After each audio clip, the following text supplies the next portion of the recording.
Hey guys, so we are finally at the point where we can start talking about the Schrodinger equation. Actually, we're going to, in a way, derive the Schrodinger equation. Now, many physicists will tell you you can't derive the Schrodinger equation. That's because of the way quantum mechanics is usually come about.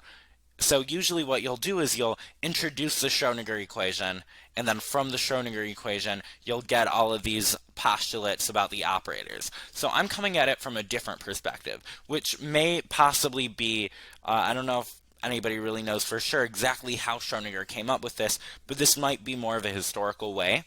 I think it's an easier way to go about it. And at the end of this, I'll kind of do a recap of how we got here. What steps, what assumptions we had to take in order to get to the Schrodinger equation. And then all the fun starts in the next section where we get to solve the Schrodinger equation. And it's not just one equation, it's a bunch of different equations depending on the situation. Right? And I'll show you where in the Schrodinger equation you can input different things for different situations. So, we wrote in the last video, we wrote about operators acting on superpositions, right? So I'm going to rewrite some of that.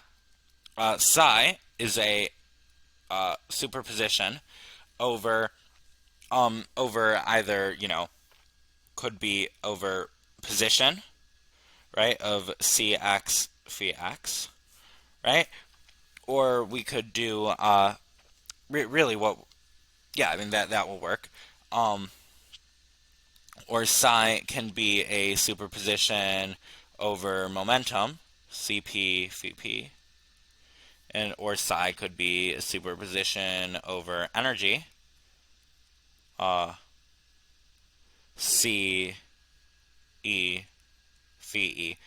And usually this will be written, so a lot of the times energy is going to be discrete, the sum over n C sub n phi sub e n.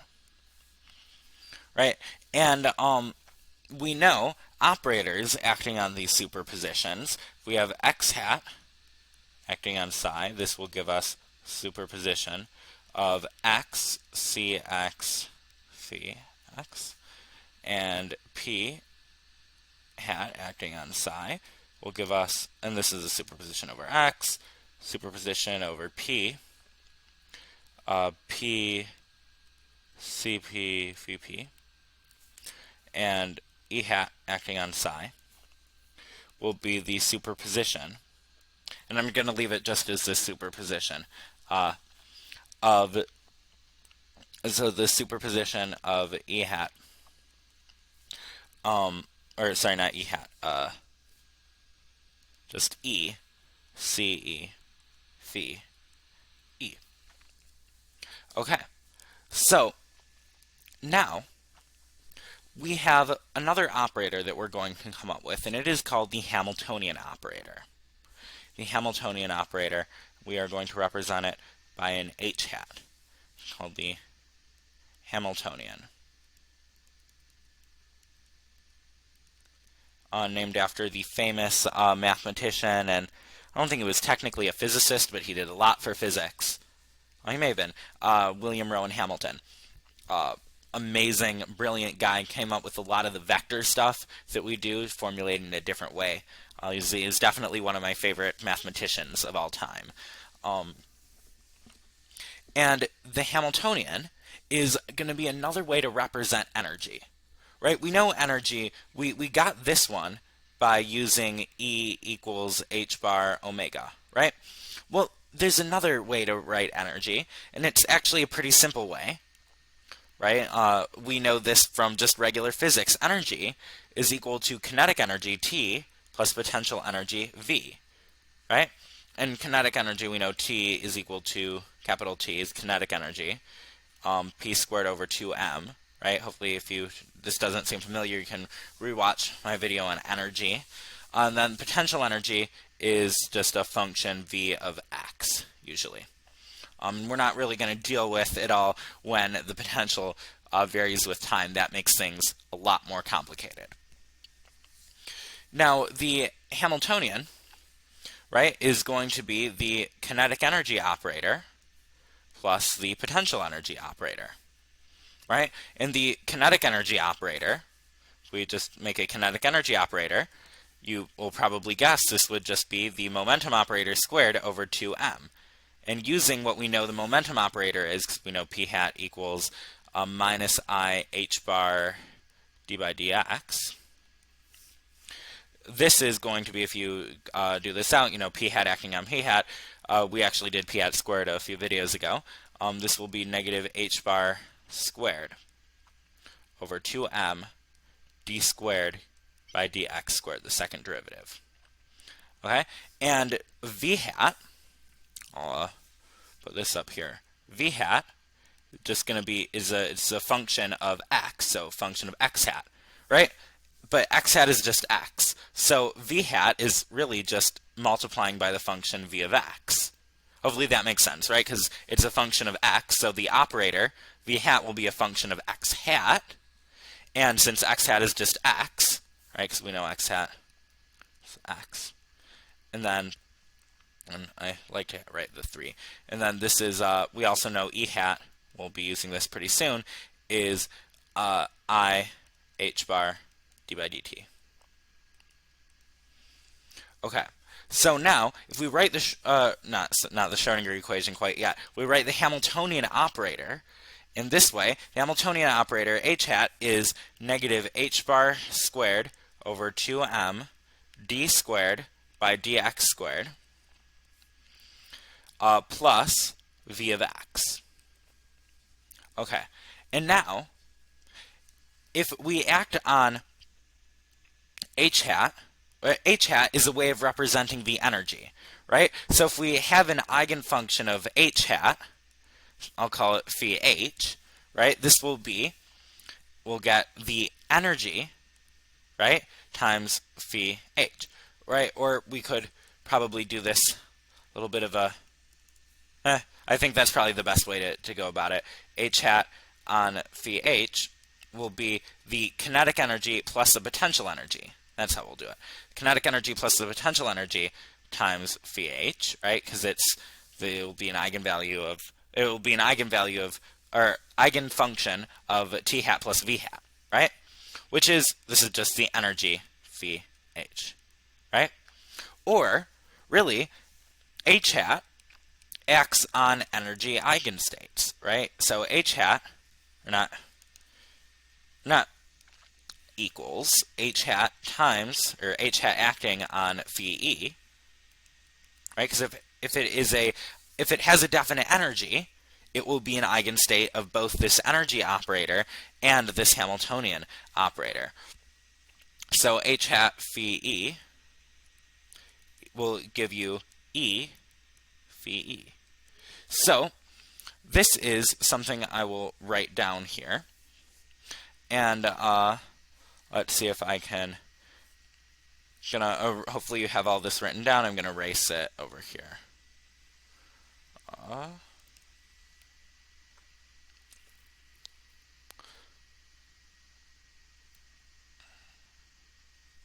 So we know that, and I'll write it like this. Let's do orange. Negative h bar squared over 2m d squared by dx squared plus v acting on phi e, but I'll just put phi e here, plus v of x times phi e equals e times phi e.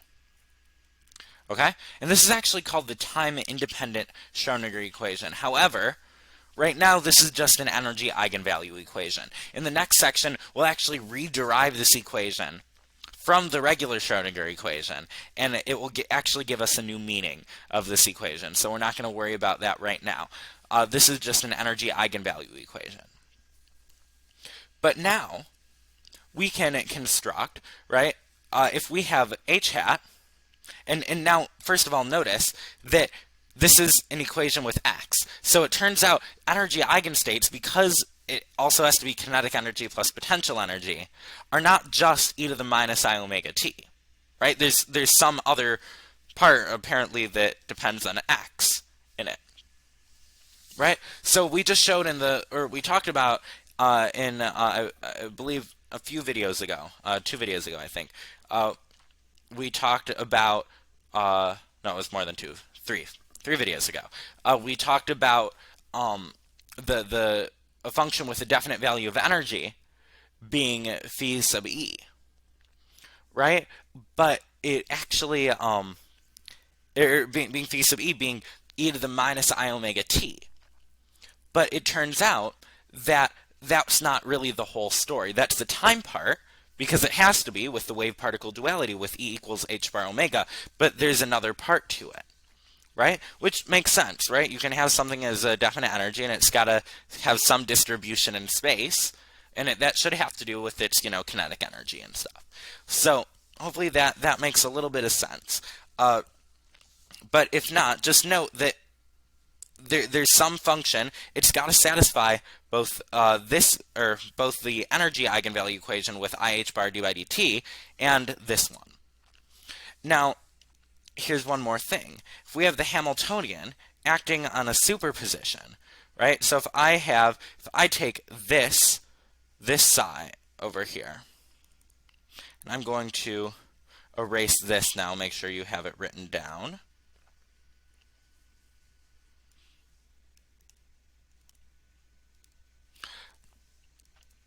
So if I'm going to take this psi, and I'm going to have the Hamiltonian operator acting on psi.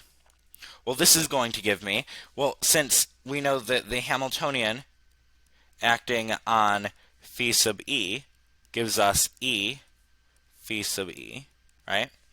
And that's what this equation is, right? We know that because of that, the Hamiltonian acting on any psi is going to give us the sum over E, right, or the superposition over energy of the energy, right, times CE phi E. And so this is, in general, if we use this, it would be, the sum over n of E sub n, C sub n times phi sub E sub n, right? Now, you may notice something weird, because these equations, these four, right, this one, this one, this one, this one, are true for any psi, because any psi can be expressed as a superposition of position states, of momentum states, of energy states, right? Because the operators are Hermitian, the eigenstates, any wave function can be expressed as a superposition of those states. So these equations are always true, because these superpositions can always be made, right? And that is such an important point. These four equations are always true, right? If you act on because these superpositions always exist, if you act on that superposition with the operator, you just get that value inside the sum. So therefore, if you compare this equation and this equation, it must be true that h hat acting on psi is equal to E hat acting on psi for any wave function. Because of the superposition principle, any wave function can be expressed as a superposition of states with a definite energy.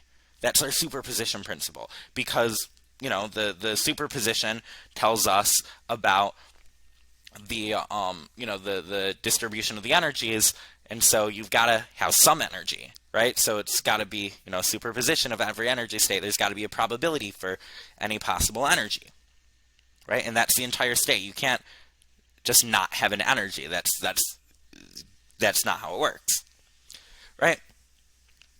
So now we have h hat psi equals E hat psi.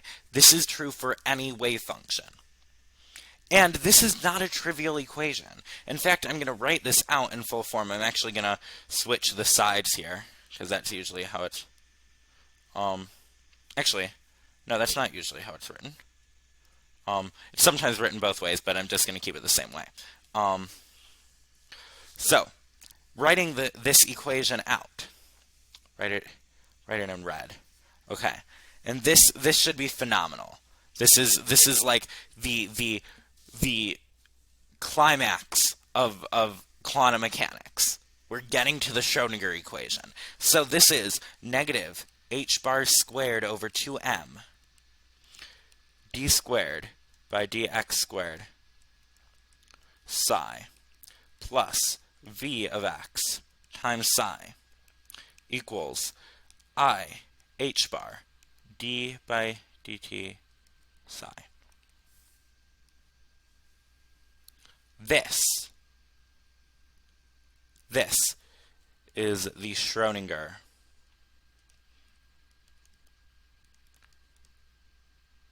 equation. And it is true for any wave function. So to get the wave function, we have to solve this equation. Now, this is a partial differential equation. They are not easy to solve. In fact, very few versions of the Schrödinger equation, and I'll explain that in a minute, can actually be solved by hand. We'll solve a lot of them in this next section. And then later we'll extend this equation into 3 dimensions.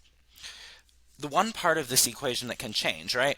You know, h bar is always going to be h bar. Derivatives are always going to be derivative. Is this potential?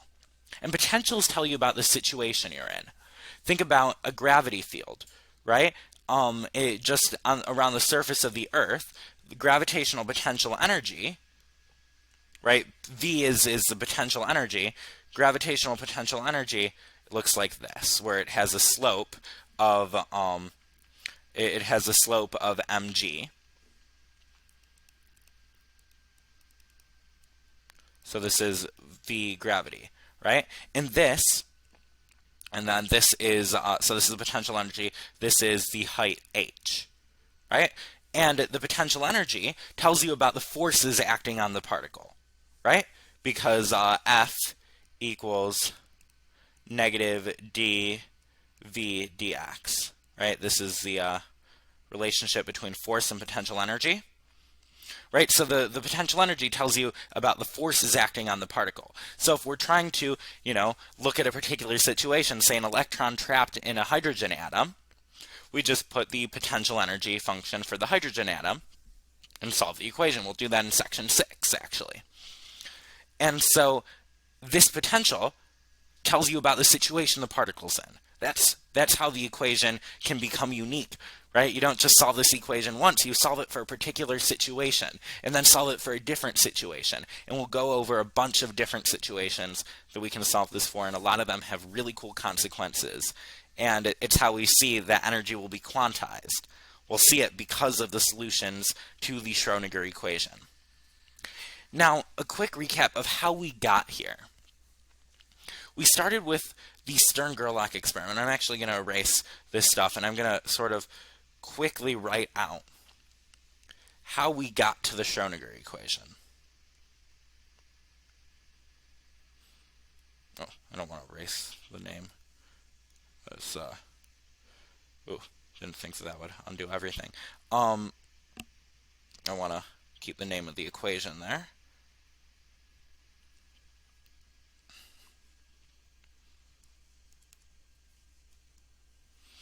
Okay. Cool.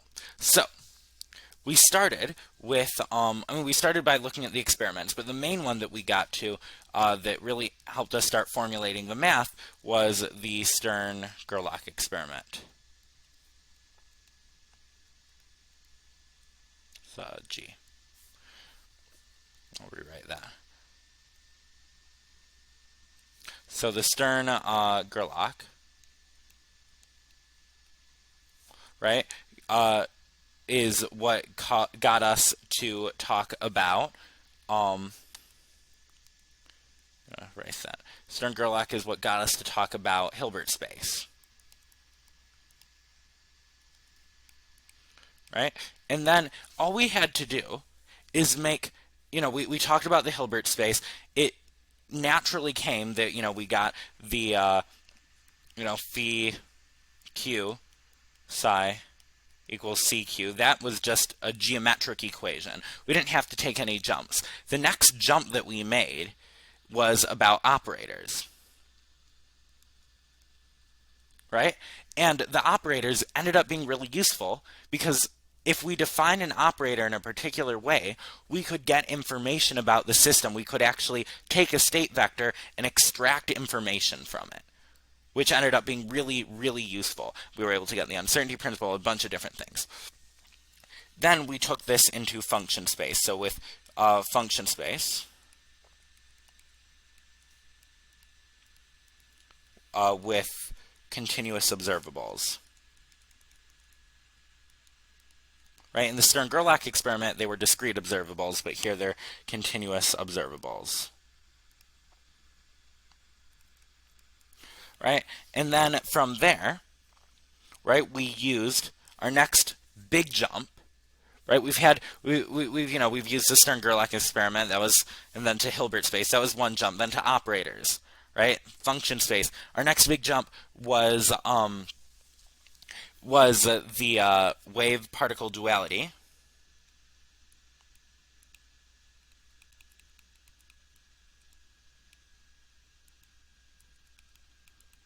Right, the wave-particle duality, and writing that phi sub p was e to the minus or e to the positive ikx, right? And phi sub e was e to the minus I omega t. So it should just be I, right? And from that, it's messy, but doesn't really matter. It's not going to be up for a while. So from that, we were able to figure out what the operators were, right? That wasn't even a jump. That came out very naturally. So we got operators from this. And just because of the superposition, and notice the Hilbert space, that comes with the superposition. As you've probably been able to see, everything in quantum mechanics comes back down to superpositions, and that is what we got from the Hilbert space. That was like the main thing of the Hilbert space. So our first really big jump was the superposition principle, then the operator principle, right? And then we expanded it to function space. I wouldn't call that a huge jump. Then we got to the wave-particle duality. That gave us the operators, and because of how operators work, because they're linear operators, going back to superposition,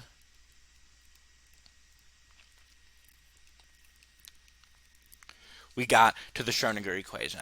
Notice this was experimentally inspired, right? The Stern-Gerlach experiment told us that we had to construct a Hilbert space. That was the only mathematical way to explain the weird results of the Stern-Gerlach experiment. We had to then combine that with our knowledge of the wave-particle duality when we were looking for a state with a definite momentum and with a definite energy. And then we just knew that, E, we also had to use that E is kinetic energy plus potential energy. So this equation, the Schrödinger equation, is an energy equation, which is really cool because, as you know from a lot of physics, energy is like central to so much in physics.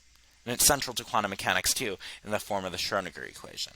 So I will see you in the next section, in section 4, where we will start to solve the Schrödinger equation. We'll look at the solutions. We'll look at all the cool things it does. We'll do things with the solutions.